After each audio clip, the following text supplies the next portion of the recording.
Қызылорда қаласы коммунизм аймағынан бізде 2 жер үйіміз сатылады. Bir аулада Қазақстан 227 мекен жайында орналасқан. Бұл аула бет көрінісі жер ауданы 8 сотықты құрайды.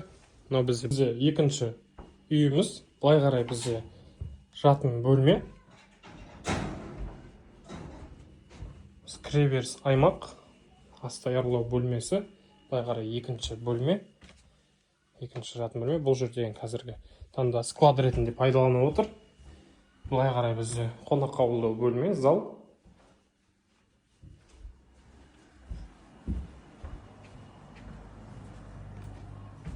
Кіреберіс аймағы.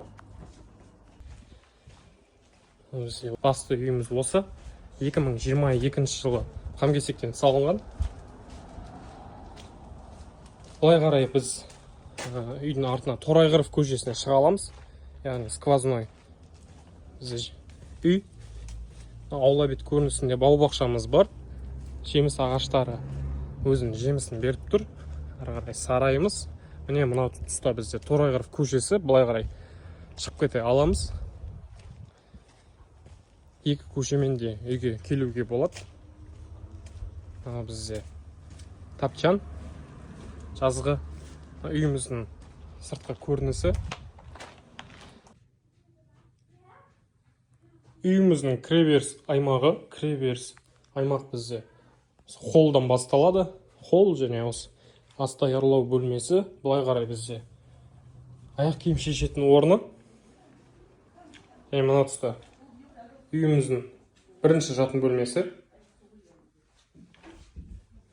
Әрі қарай екінші жатын бөлме.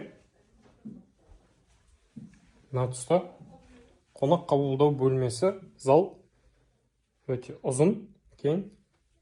Жөндеу жұмыстары жақсы деңгейде жүргізілген. Өте қолайлы бағада саудасымен хабарласыңыздар.